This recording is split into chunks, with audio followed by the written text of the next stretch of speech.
no matter what, the other person's your client. Even if that person is selling you something, they're your client. So what information do you need to give them to ensure that they succeed? Because in the end, they're selling you something to help you succeed. Right. So your job should be to help them succeed. Yeah. So start with that kind of premise and that mindset. In today's episode, I speak with Michael Pereira, a longtime friend and super experienced MedTech executive, on the importance of integrating external partners into the innovation mix, the role of trust both within an organization and with external partners, and working both sides of the innovation table. Welcome to Beyond Innovation, a series that breaks down the mystique, explores what works, what doesn't, and what innovation really means with experts who live it every day. All right. Welcome, everybody. I'm really excited for our next guest. His name is Michael Pereira. Michael and I have known each other for longer than we care to admit, probably 25 years at this point. That's right. We worked together in a prior company. We've stayed in touch over the years. Super excited to have you on. Thank you. So Michael is the former COO of Beta Bionics and the president and COO of Zymedica. Zymedica here in Rhode Island has been through quite an extraordinary growth. We shared an experience there that was wild. When you're growing something from like 12, 13, 14 people and it ends up 10x that. Hundreds of people. Yeah, Exactly. It was wild. So thanks for coming. Absolutely. Super excited to have you. Thank you very much for having me. Yeah. So we're going to dig right in. Before we get started, give us a little sense of your background, kind of elaborate on the path that you've taken from even before we got to know each other. Sure. So, as you said, well, I graduated as an engineer, WPI, Northeastern University. Went out of school, started working for Honeywell Safety Products, which is what now is called Honeywell Safety Products. It was Back North then Safety. It was North Safety at that time. And then I eventually decided that the programs that we were working on needed more innovation, et cetera, and made the decision as a young, 23, 24-year-old, that we needed to go on the outside and to do some of the work.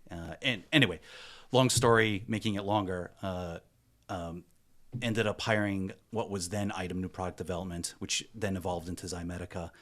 And then a few years later, after we basically finished the program, decided to leave North Safety Products and ended up at Item, which eventually became Zymedica. And I remember when you walked in the door because it was like, wait, weren't you you our were on client? the other side of the table, and now you're on our side of the table. This Exactly. is weird. Exactly. So it was a great experience, learning what was at an organization at North Safety Products that was a vertically integrated facility, right? Machine shop, machinists to the nth degree, manufacturing from molding, in-house molding through automated systems, through everything. It was completely vertically integrated. So many different things. It was the best thing coming out of school to learn how to manufacture and develop and how to actually make it together. Because you would have the machinist really look. You really engineered this. Like this is not buildable, right? So that was like. It paid its dividends in spades. That was the foundation that really led to me to become a better engineer. Then eventually a better understanding of what people need, right, in order to develop innovation. And then Item and Zymedica, that was where I learned, the innovation process, how to develop products from end to end in a variety of different industries. 300 plus. I went back and looked at the number of projects that I was involved in, either leading or technically leading or managing. It was over 300. I'm like, I cannot believe that many or that much experience was all in one place. So great place there. So I was head of engineering there, helped build a program management group, head of operations, then president and COO of the organization at Zymedica. Took it through when the two owners and founders sold it to a private equity firm. Took it through that. Sat on the executive team, grew the organization another X%, understood what they were looking for and how they were looking for transitioning out eventually.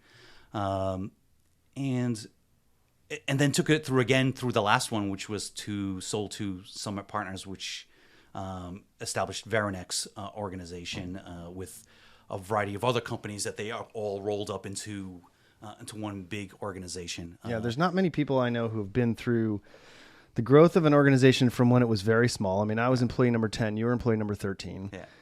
Then we took that to a stage I left. You then saw it through 2 acquisitions. I mean, who sticks around through 2 acquisitions at an executive level? That's a pretty unusual experience to go through. And I was long gone. Yeah. But well, the exciting part is when there was always something to build, right? So when we first started at Zymedica Item, we were building an organization, right. And then 13 became 25 people, then became 50 people, then became 100 people, and then helped grow to 200 plus folks, like 220 right. folks or so. And that's the excitement part, right? Like you're building something new, evolving the organization, doing something that's never been done before. So it became like a different organization ever. When it became Veranex, it was taking it to the next generation. Right.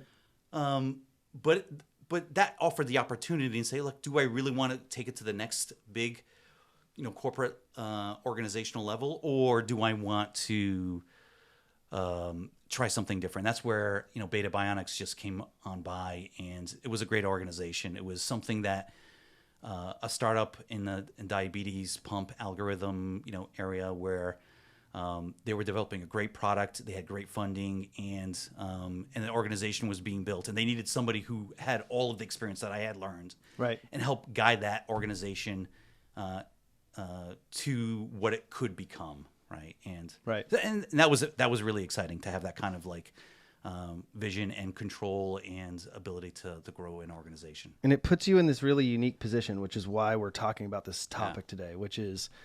You're one of the few people that I know who went from an external, a client buying external innovation, to somebody who then is inside of an organization selling innovation to other companies. That's right. Back to a company buying external innovation, all over the course of a single career, all over the course of basically 3 companies. Oh, absolutely. And So what we're going to dig into today is that relationship of the internal expert, which is organizations of all shapes and sizes from all different industries, all have internal expertise. Absolutely.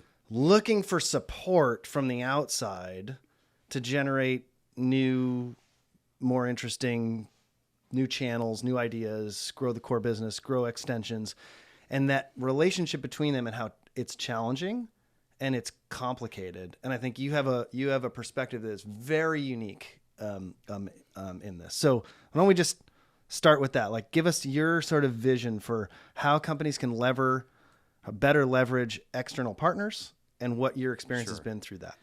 Sure. Well, on the, when I was at the Zymedica side of things, it was pretty clear, like, well, we have all this expertise, like you could just drop in and instead of spending 6 months hiring the right people, and now it's even harder than that with super hard. Professionals, especially professionals who have experience. I mean, they're even if you get them, keeping them is very difficult. So it made sense that we were selling, expertise and success and what I like to call like predictability, right? Because when you put a team together, you don't know if that team's going to succeed. Right. But if you buy a ready-made team that has a history of success, then logically it should raise the opportunity to succeed. And the key there is it has to have a track record. That's correct. Right. That's correct. It can't be just like something from the beginning. Yeah. But when I went to my last company, Beta Bionics, they had adopted, we're going to do everything internally. Right. And I came in and I asked the question and said, okay, why? Look, why do we want to do this internally? Is this core to our success or not? And if we hire here, like what's the 2-year vision of what this is going to become? And can we really do this? Do we really want to spend that much money on this area that's not core to us? Right. And once we started asking those questions and said, okay, well, there's a limited funds. No matter what, there's always a limited amount of funds. Right. Right. So what is let's prioritize. Okay, what's the most important thing that this company does and should have, no matter what. Right. We started with that and worked our way down. And so we went through that exercise of strategizing what we should do and not do. Interesting. And then I just drew a line and said, okay, these are the 4 things that we really need to be doing. And below here, you've said it, not me. I haven't told you. Right. This is stuff that is less important. Right. All right. And we're only going to do this like 3 or 4 months out of the year that we really need it, when we really looked at the 3-year vision. So should we go outside or inside? Mm-hmm. And once that illumination occurred, then people were on board and like, oh yeah, we should absolutely. But who does this? Right. And that's the other benefit of coming from Zymedica, is having understanding all the competitors, all the different companies that we've worked with, all the different suppliers that we've worked with, all the partners that we worked with. All of a sudden I had a Rolodex of, I just call up a person. Right. And say, oh, hey, Mike, how you doing? Right. And instant credibility. Because sometimes some of the startups are hard to get attention of people because they don't know who you are. Right. Right. But getting somebody who has credibility to make that connection, the connector is very important. Right. Yeah, it's funny. The way you're describing this, which I have not been through this process, right? Yeah. I run a service provider company and I run a brand. So I have 2 companies running concurrently. The brand is buying services, but we've never done what you just described, which is go through a methodical process to define what should we keep, what should we export. Mm-hmm. And that process would be enlightening for a lot of, I mean, even as a service provider, like we shouldn't do everything. Right. So we export certain things that we shouldn't do. Mm-hmm. Things like social media management, right? Like absolutely. This podcast is managed by an expert who doesn't work in our company. And that's wise because we don't know how to do this. That's right. So we bring in an expert. That's right. But that process, that methodical process, is an interesting thing that I don't think I've ever heard anybody talk about before. Yeah. And a lot of people don't think about it also too, because most people start with aligning. I want to succeed, right? And then if I'm going to succeed, I need people that I can trust to succeed, right? So trust is the key word out of that. And if I trust the person to succeed, they should be aligned with the success, because if their goals are aligned with a different set of goals, then how can I really trust them that they're going to help me succeed, right? And I think that's where people end up deciding, not evaluating what they should be doing, but evaluating like, who do I trust? Right. And if I'm going to start trusting by hiring people, which is what Beta started doing more and more, then I need to do everything. Right. And so they start hiring that. And then there's other groups that say, you know what, I just don't have the money to hire, all these folks. I just need to get things out quick. But what they want to do is get a guaranteed like fixed cost, right? Like out of like organizations if they're going to go out. But in the end, that's where problems have, because they didn't hire the right trusted person that represents and is aligned with their goals to manage an outside service firm like yours now, or even like Zymedica. There was so many different companies where I came in, I asked what you guys do, and then you're the experts. I hired you to be the experts. Right. Well, you and I were talking a little bit before we started this conversation. Like, they're experts. You guys are experts to a certain level. Right. But the company's success and how to manage those experts has got to be within the company that's doing the hiring. Absolutely. Right? Absolutely. Yeah, there's an interesting relationship that when it goes well, both parties understand their expertise and both parties contribute to the whole. And there's a exponential growth to the solution that gets created as a result. Absolutely. And when that doesn't happen, right, the fractured nature of that dialogue is really challenging for both parties. Absolutely. Both parties get frustrated. Absolutely. The service provider is frustrated. The person who's buying that service is frustrated also too. So how have you found, what tools have you used then to ensure that both parties understand where they belong and how they can navigate this relationship to maximize the value? In the various different roles, I start with the first basic premise, which anybody that reports to me or when has worked for me or with me, I said, okay, no matter what, the other person's your client, whether it's the person's internal to your organization or the other. So if you imagine that you're not trying to buy services, that other person, even if that person is selling you something, they're your client. So what information do you need to give them to ensure that they succeed? Because in the end, they're selling you something to help you succeed. Right. So your job should be to help them succeed. Yeah. So start with that kind of premise and that mindset. And I think that makes it so much easier in order to move forward. And that leads to, okay, what information do we need to really put together to give to the other person? What does that person really need in order to succeed? And a lot of people ask like open-ended questions, like when they go try to hire like folks or on both sides. Like, and I've experienced at Beta Bionics when somebody was hiring one of the people that I had recommended, and I said, well, why did you give him that information? Why don't you just tell him what you really wanted? And I'm like, because you just made the proposal cost double what it was. Well, I don't know, but I'm not the expert. They're the expert. We want to see what they can do. I'm like, no, you already know what you want or what you need. If you already know what you want, then be very ask for it. Ask for it, and this is what we've done, and this is what, and let them challenge you. Right. Don't decide before they decide to challenge you whether or not what you're providing is correct. Yeah. And be very clear that, look, I have this much money to get this done, so how do we get there, right? And then treat them as a partner versus like them as the expert that I'm just going to give them a bit of information, and then they're going to come back and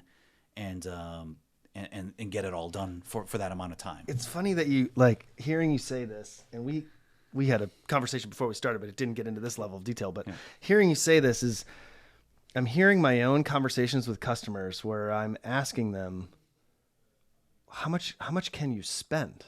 Yeah. And the response is oftentimes, well, how much does it cost? Right. Well, because they're afraid. That's the trust piece. That's correct.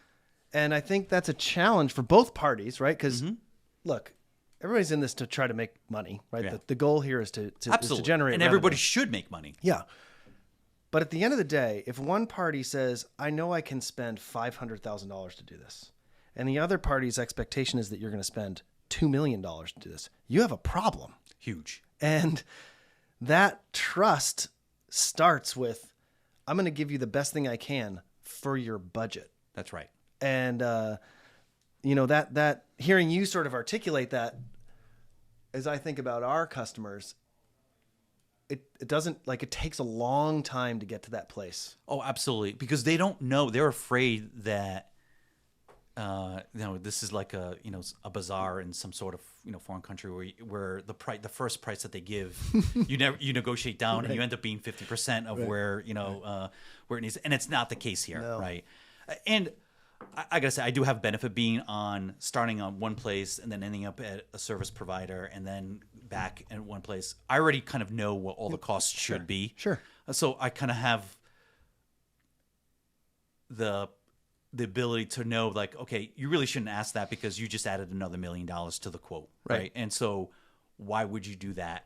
But a lot of people don't have that kind of background. Right. I mean, I think you being in the position that you're in gives you an advantage to negotiate contracts in a way that most people don't, because you've been on both sides of that equation. Yeah. Whereas if you've really just spent time on one side or the other, there's always this sort of, and in the medical device industry, it's particularly advantageous. That's right.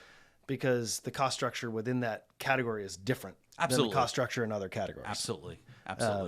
Interesting. So, okay, so let's sort of shift gears and talk a little bit about this decision-making process. So you walked through this early stage, let's just call it a whiteboarding effort that says, okay, this is what's core, this is what we should keep, this is what we should outsource. Right. Give us a little insight into how you make those determinations, what ends up in what part of that list, and then the moments that you decide to say, okay, get this out of here. Mm-hmm. Talk us through kind of how you've gone through that process.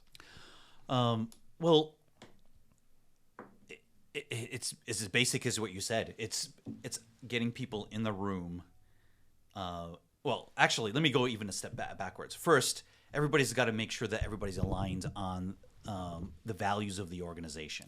Right. So, what is it that we're trying to be? You're saying that like that's Oh, super easy. It is so not. That is not easy. Right. And people and words mean the same word means a lot of different things to a lot of different people. And so I actually went through that process twice at Zymedica just to determine Zymedica's values and et cetera. And we've come up with a couple of sets. I think you and I went through it twice before that. Exactly. Yeah. And so when I came to Beta Bionics, that's what I saw. People didn't really needed to understand what the values are, what we're trying to use, how do we make decisions using those values. Yeah. And then what is really the mission for this year, the mission statement, and then what are the goals for this year, and what's the vision 5 years down the line.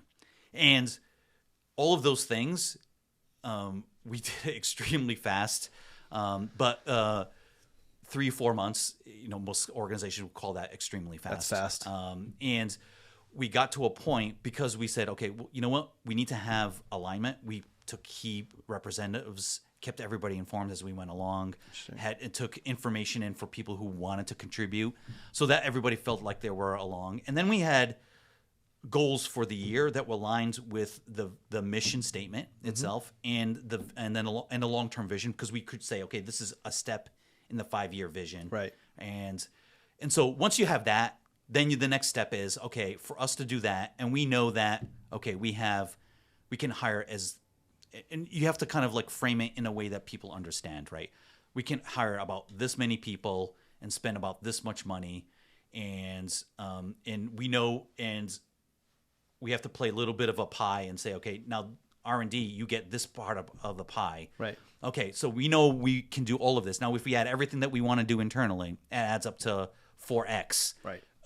Because the number of people that you're hiring, it's going to cost 4x what we have. Right. So how does it that we actually do that? And do we really need to be, how many versions of this platform do we need to do? Is that something that we need to be doing? Should we be doing social media internally? Exactly. Or should we just tell a company, and pay them quarterly to update certain things, right? And you can control costs a lot of different ways. So once the people understand why you're doing it, and you have the foundation of the vision and mission and values, then it becomes like, Legos. Everything starts snapping together, right? And then people start believing. And when people start believing and why they're doing something, then everything moves forward. It's interesting. It's funny. I actually thought, by the way, just one more thing. I actually thought it was going to take a year to do. Yeah. And I can see why. But the organization was filled with people who were absolutely, starving for something like this. Interesting. That it became like a dry sponge. It just sucked up all the energy and then it reinfused back into the organization. So that's why it was faster. I got to give all the credit to the people wanting it. Yeah. So it's funny because a few months back I had a long conversation with somebody we both know, Darren Abrams, who's the corporate head of strategy or something like that at Bose. And a lot of the things that you just described. They are strategy driven decisions. They aren't R&D driven decisions. No. They aren't finance driven decisions. They're strategy driven decisions. That's correct. And I'm not sure I've ever heard it articulated quite like that, but it's accurate. It's like, what's most important to us? Right. How can we make what's most important to us better, faster? Right.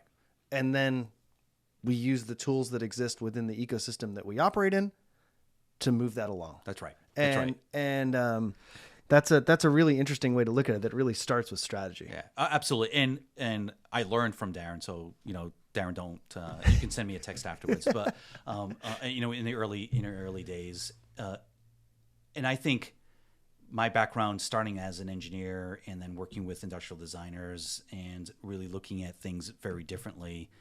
And ability to speak engineer, speak design, speak program management, speak marketing. All of those people say the same words, and the words mean differently. Yeah, you need a translator. Like if you have a high level strategist come in and just talk about strategy, it doesn't feel tangible. Yeah, because it's like, well, you're just, a guy coming in telling me what I should do versus a person who came up through the ranks, helping them, guide them through the strategy. So you need that kind of like that white knight or that that advocate within the organization. I mean, that dot connecting that occurs between strategy and then the tangible goods that ultimately the business is trying to sell, whether those are physical objects or those are services or they're drugs, or that doesn't matter, right? Yeah. That ability to live in both worlds is A, unusual, and B, vital to the success of these organizations. And there's so many companies that we work with where the strategy's over here. It's using all the right word salad, but the product is going literally in a completely different direction. That's you're correct. Sitting in the middle going like, okay, somebody has to drive these together. Absolutely. Anyway, okay, so we could talk about that. That's a Forever. whole separate topic. Yeah. So as we get into sort of, okay, so you've gone through this effort, you've created this call it prioritization. Yeah. You've understood what you want to keep, what you want to put out. I'm going to say this, and it's going to be self-serving because we are a service provider, but I believe it wholeheartedly. You need to keep external parties in your mix. Absolutely. Totally agree. And I think that's not just because, we do that personally. Like we have mentors who aren't in our families who we talk to about their ideas for how we can be better engaged in our personal lives. That's right. So give us sort of your view from both sides of this equation on that value of keeping those people in the loop. Oh, I think it's a absolute necessity because it makes so there's several reasons, right? One, it takes let's say you're a 100-person company. Let's say you're a 5-person company. It makes your 5-person company become a 100-person company in an instant. Right. You don't have to go hire HR, 5 people, 5 recruiters, and then build your company. Your 5-person company could be, we were actually saying this at my last company, like hit above your weight class, right? Like you could be super lightweight, but you could have the presence of a 100-person company just by having those people in the right way. The second is the variety of experience. You can't get that in a person, right? You can get that in a team, and if it's not the right team, there are different companies that you can go to. So you can go from your company to the company down the road, just because, like, you know what, I work with you or trust you, but this company actually just did this, like for somebody else, and I like what they did. Right. So now you don't have to be beholden to a group. Now, trust goes a long way. So you want to build relationships, long-term relationships. So you want your core group, but you want to build that outside that. So I think it's absolute necessity for any organization to be able to do that. And I think lastly, it's how do you get your people to engage and see that, and how do you communicate with that with those organizations? And that really comes back to what we were talking about before, was trust and alignment of goals. Right. The only reason why people, again, don't want to use outside consultants is the alignment of goals they perceive, whether it's real or not, right? It's the perception that's the important part, that the consultant is about billable hour or the billing of it. And so if they make it more complex, they're going to make more money. Right. So was this complexity that they just developed for me or created for me, whether it's a product or a social media, like marketing plan, like do we really need to be in Texas right now? Maybe not, but should we be, putting this much money into Texas? Are we going to get business from Texas? Right. So there's those are the questions, but that comes back down to the communication back and forth. What is important to the organization, right? And making sure that you have those dialogues and the alignment of what is truly important. So you have to say, as a buyer, you have to say, what is it truly important to you? Yeah. And if they're not hearing you, then you got to go. Yeah. And it's interesting in your experience with the in sort of the MedTech space, in our experience in sort of the, I'll call it generalized technology and R&D and strategy space. Right. There are significant unknowns at the beginning of every single ask from a customer, every time. Absolutely. And so the idea of trust is really what dictates how those relationships evolve over time, because I told you this at the beginning, like we don't do hourly projects. Yes. I find them to be a great way to piss everybody off. So True. So we do project based billings or budgeting. And but you must have to break it down into knowns. Yeah, right? you use an hourly rate to define a Right. budget, but you're not actually billing by the hour. Right. You're trying to hit a target for a budget. Right. And that trust takes a period of time to build. And then the idea that you're not, that when something changes, you have a dialogue. And that dialogue is how you then build that alignment over time. And I feel like in the medical space, that's a hard place. That's a hard arena to define a budget. Oh, absolutely. It is absolutely. But you know what? That's why ranges are important. Yeah. And assumptions on what we think those ranges are. And a lot of people, especially technical engineers, right, like to, I'm one, so I can say that, right? So have a hard time putting those ranges in place, because what if I'm wrong, right? Right. Engineers never like to be wrong, right? They want to be right and succeed, right? And I guess that's most people. Yeah. Anyway, so they have tough time with ranges, and they have a tough time with quantification, right? Like if you were to give the ranges and then say, okay, these are the moments in time where we're going to make, and your decision will imply whether or not we go to the larger side of the range or the lower side of the range. This is where people don't realize and communicate that effectively unless you're a really good organization and have really good folks. The decision that you made just now is high complex, high cost, but could be a very high value. Right. So, or it could be high complex, high cost, low value. Right. So you need that 4-box kind of like with says, okay, is it high value, high cost, low value, high cost? Right. High value, low cost. Right. Well, everybody wants to be in that lower left corner. Exactly. All the time. Exactly. Right. And you have to say why. And I don't think enough of the organizations do that along the way with the major decisions. Yeah. Right. And I think and understand the implications to that. Yeah. And I think that's how you build that trust along the way. Yeah. You have to make that commitment. That's great. Okay. Well, this is super helpful, super informative. As I said, like you and I have known each other forever. I don't think we've ever had a 45-minute completely focused conversation about this topic, despite the fact that we sat next to each other for 10 years doing it. Well, it's definitely a different perspective. Now that I've gone, from Zomedica to Beta Bionics, and now I'm going on my own for now, and helping organizations succeed in this way, which is how maybe I'm more of a Sherpa now, right?